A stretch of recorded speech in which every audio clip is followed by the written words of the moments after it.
ECL के कुनुस्तुड़िया क्षेत्र के परासिया कोलियरी खदान के अंदर A16 पैनल में गुरुवार सुबह प्रथम पाली में एक बड़ा हिस्सा धंसने से जबरदस्त एयर विस्फोट हो गया। इस घटना में एक श्रमिक की मौत हो गई है, जबकि 1 दर्जन से अधिक लोग घायल हुए हैं, जिसमें 2 की हालत गंभीर बनी हुई है।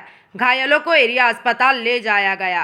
कोलियरी अधिकारियों के मुताबिक इस हादसे में एक मजदूर की मौत हुई है, जबकि करीब 17 से 20 मजदूर घायल हुए हैं। मृतक मजदूर का नाम देबांग मुंडा है, जिसकी उम्र करीब 52 साल है। प्रत्यक्षदर्शी श्रमिकों का कहना है कि गुरुवार को सुबह करीब 10:30 बजे पहली शिफ्ट में खदान के अंदर छत पर बोल्डरिंग का काम करते समय कोयले की छत अचानक धंस गई। इस हादसे में देबांग मुंडा नाम का मजदूर दब गया। चाल धंसने की इस घटना से तेज हवा खदान में घुस गई। बताया जा रहा है कि उस हवा की तेजी के कारण पीठ बटम पर मौजूद करीब 17 से 20 मजदूर घायल हो गए हैं। घटनास्थल पर कोलियरी एजेंट विजय कुमार तथा श्रमिक संगठन के अधिकारी और जामुड़िया विधायक प्रतिनिधि पहुंचे और प्रबंधन से घटना की जानकारी ली। দেখুন এখানে একটা দুর্বিষহ ঘটনা ঘটেছে, যেটা খবর পাচ্ছি সেটা হলো একজনের তো ডেথ অলরেডি দেখলাম আমি, আর দুজন আরো সিরিয়াস হয়েছে বলছে, 30 জনের মতো ইনজিওর্ড আছে। তো ঘটনা এখনো মানে পুরোটা কিভাবে হয়েছে, কি গাফিলতি আছে সেটা দেখার ব্যাপার আছে। সেফটি অফিসের সঙ্গে এখনো কথা হয়নি, তবে প্রাথমিকভাবে যেটা দেখছি ম্যানেজমেন্টের কিছু একটা গাফিলতি রয়েছে সেটা মনে হচ্ছে আমাদের। আর বিজনদা রাস্তায় রয়েছে, বিজনদা যত তাড়াতাড়ি সম্ভব এখানে এসে পৌঁছাবেন। হ্যাঁ, তো সেটাই হলো কথা যে ওনাদেরকে বলবো যে এগ্রিমেন্ট করে যা কম্পেনসেশন দেওয়ার আছে সেগুলো যেমন তাড়াতাড়ি করে ওদেরকে দেওয়া হয়। ঘটনাটা কি হয়েছে ভেতরে বলছে একটা চাল পড়ে গেছে একটা, এবং এটা অনেক বড় এরিয়া জুড়ে পড়েছে। তো আপাতত বললো, যেটা শুনলাম যে লোকগুলো বেরিয়ে গেছে, আর যদি ভেতরে কেউ আটকে থাকে সেটাও দেখানোর চেষ্টা করছে, সেটা জানতে পারবো। বললো যে 20-30 জন ছিল যেগুলো ভেতরে ছিল, তারা বেরিয়ে গেছে, আর 30 জন তো অলরেডি বেরিয়ে আছে যারা ইনজয়ার্ড ছিল। নাম্বারটা এখনো পর্যন্ত স্পেসিফিক ঠিক করে পাইনি, ওনাদের সঙ্গে কথা হলে ভালো করে জানবো। ম্যানেজমেন্ট দেখ নম্বরটা, তখন আপনাদেরকে ভালো করে বলতে পারবো। একজন মারা গেছে আপাতত একজন। শোনা যাচ্ছে কি আরো 2-3 জন সিরিয়াস আছে। হ্যাঁ, 2 জন আরো সিরিয়াস রয়েছে। তো ম্যানেজমেন্টে কি গাফিলতি এই কাজটা এখন আপাতত পক্ষে বলা যাচ্ছে, কারণ এখানে লোকাল যার সঙ্গে কথা বলছি সেটা শুনলাম, সেরকমই একটা হচ্ছে, বাট সেটা দেখার ব্যাপার আছে কিভাবে কি হয়েছে। সেফটি নিয়ে কি বলবো? সেফটি তো খুবই জরুরি, যেটা দেখলাম। মানে সেফটি অফিসারের সঙ্গে কথা বলে আরো জানতে পারবো টেকনিক্যাল জিনিসগুলো, ওরাই বলতে পারবেন যে কেন জিনিসটা বড়ভাবে হয়েছে। আমি শিওর কি ওরা কমিটি বানাবে এবং পুরো রিপোর্ট আমরা হাতে পাবো। কিন্তু প্রাইমারি বাইরে থেকে দেখে যেটা বোঝা যাচ্ছে যে এখানে কোনো গাফিলতি তো নিশ্চয়ই রয়েছে। তাই আমরা কথা বলেছি অলরেডি, ওনাকে চাকরি বা আদার কম্পেনসেশন যেগুলো দেওয়ার আছে সেগুলো নিশ্চয়ই দেবো, আমরা চেষ্টা করবো সেগুলো হবে। General sector. আপনার পরিচয়? আমি হলাম ডক্টর বিজন মুখার্জি, এমএলএ জামুরিয়ার ভাই, বিজেপি কর্মী। আজকে দুর্ঘটনা হয়ে গেছে, মাইনিং এর ভাষায় যাকে এয়ার ব্লাস্টিং বলে, বুঝতে পারলেন। সেইখানে 16 জন ইনজর, একজন ডেথ হয়েছে, আর এখন আর একটার খবর পাচ্ছি না, মানে সিরিয়াস আছে বলছে, একজন সিরিয়াস ইনজর আছে। সবাইকে মোটামুটি উঠে গেছে, এখনো 2-3 জনের খোঁজ পাইনি। আমরা বাতি ঘরে যে বোধ আন্ডারগ্রাউন্ডের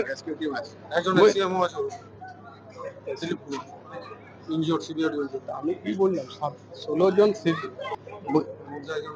বাতি, 2-3 জনের এখনো খোঁজ পাইনি। আমরা আন্ডারগ্রাউন্ড যারা যাই তাদের সবাইকেরই বাতিতে যাই, তো লাইট নিয়ে যাই, সেই লাইটের নাম্বার আছে, সেই লাইটের নাম্বার দেখে আমরা খোঁজ নিচ্ছি। 16 জন। আমাদের কিছু ছেলে, কিছু লোককে মিশন নিয়ে গেছে, কিছু বাসরা হসপিটালে গেছে, আর এইখানে ডাক্তার ম্যাডাম এসেছিলেন, কিছু ফার্স্ট এড করে ছেড়ে দেওয়া হয়েছে। বলছিলাম ভিতরে সেফটির জন্য কোনো কি ব্যবস্থা নাই? ভিতরে সেফটি বারবার ইসিএল এর পাই, ভিতরে সেফটি তো থাকে, এইটা তো সেফটির গাফিলতি, একদম ঠিকভাবে বালু প্যাকিং করেনি, নাহলে এয়ার ব্লাস্টিং স্ট্রং মেথডে এয়ার ব্লাস্টিং বলে কোনো জিনিস হওয়া উচিত নয়। যেখানে খোলা চাঁদনি, যেটাকে কেবিন মেথড বলে, কেবিন মেথডে ইয়ার্ড ব্লাস্টিং হয়, স্টোয়িং মেথডে ইয়ার্ড ব্লাস্টিং এর সম্ভাবনা খুব কম থাকে। স্টোয়িং মেথডে ইয়ার্ড ব্লাস্টিং এর কারণ হলো ঠিকভাবে বালু প্যাক করেনি, সেই জন্য স্টোয়িং মেথডে এখানে ইয়ার্ড ব্লাস্টিং হয়েছে। দোষ কাজ দেবো এখন বলুন? এখন ইনকোয়ারি হবে, দেখা তারপরে এই কথাটা বলবো। ডাইরেক্ট তো আর কাউকে দোষ দিতে পারি না। ম্যানেজমেন্টের গাফিলতি তো একদম ম্যানেজমেন্টের গাফিলাতি তো আছে। ম্যানেজমেন্টের গাফিলাতি যদি না থাকে তাহলে সঠিকভাবে বালু প্যাকিং হতো। বালু প্যাকিং হলে আমাদের এয়ার ব্লাস্টিং এর কোনো চান্সই থাকে না। যে লোকটা মারা গেছে তার নাম কি আছে? তার নাম দেবাই মুন্ডা, আমরা তো পাড়াতে ওকে দেবাই বলে ডাকি। কোলেরির কি নামটা আমি ঠিকভাবে বলতে পারছি। উনি ডিলার বটে। আপনার পরিচয়? আমার নাম ধর্মদাস মন্ডল, আমি CI2 जनरल सेक्रेटरी पड़ाचा कोलेरी। सर हम लोग अचानक हम लोग मैंने पीटबटा में थे, तो हम लोग बुझाई लगा रहे थे, अचानक स्पीड में हवा आया। तो हम लोग चाहते थे कि हम लोग लगा करके उठा लें, लेकिन उसी समय पर हवा आया और हवा के चलते डोली का ढक्कन भी खुल गया है और हम लोग भाग चुके थे, साइड में निकल चुके हैं। कितना कितना आदमी था अंदर में?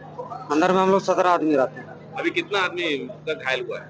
और घायल का सर हम लोग 13 आदमी को निकाल चुके हैं घायल का, और एक आदमी का एक्सीडेंट, और बाकी इधर उधर जो हो गया है 2-3 आदमी और है, लेकिन अभी तक हम देखे हैं तो एक का एक्सीडेंट, और ऐसे मने पब्लिक बता रहे हैं कि 2 और हुआ।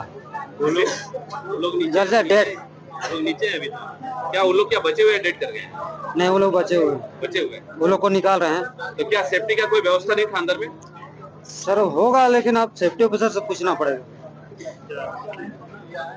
नहीं, सबको उठा लिया गया है। सबको उठा लिया गया है। हाँ। कितना आदमी देहांत हुआ? देहांत तो 3 आदमी का सुनाई दिया है। मैंने क्या नाम उन लोग का? सबका तो नाम नहीं बता सकते हैं, ये मेरा साथ में रहता है बोल करके, इसका है देवाई मुंडा नाम है, देवाई मुंडा। कितना उम्र हो गया? सर होगा मोटा मोटी तो 70 तो होगा ही। आप लोग मैंने किसमें काम करते रहे आप लोग? सर वो क्लिपमैन था, बिजनेस क्या है? क्लिपमैन था। क्लिप में? हाँ, आपका नाम? मेरा नाम सलाई मुंडा है। ये कितना शिफ्ट कौन सा शिफ्ट में घटना है? ये सब दिन पालिका फर्स्ट शिफ्ट। है ना? এখন ভিতরে अंदर तो अब जो हो गया घटना हो गया, अभी कोई और नहीं है। हम लोग पूरा जो है साहब पूरा खोजबीन लिए हैं, अभी और कोई अंदर नहीं। अभी तक ऑफिशियली डेट कितने? अभी तक पता नहीं चल पाया। हम तो मैं नीचे से आया हूँ, आप लोग ऊपर में तो जान रहे हैं। नहीं, अभी नीचे से मैं आया हूँ, देख कर बताता हूँ। ठीक है, नीचे का क्या अवस्था है? नीचे ऐसा कुछ नहीं है, बहुत अब नॉर्मल कंडीशन नहीं है। जैसे माइनिंग कंडीशन में रूफ फॉल हुआ है, रूफ फॉल हुआ है। दुर्घटना घटने का क्या कारण? अभी थोड़ा पता लगा के बताना पड़ेगा। अंडाल से मंथन पासवान की रिपोर्ट, PVTV न्यूज।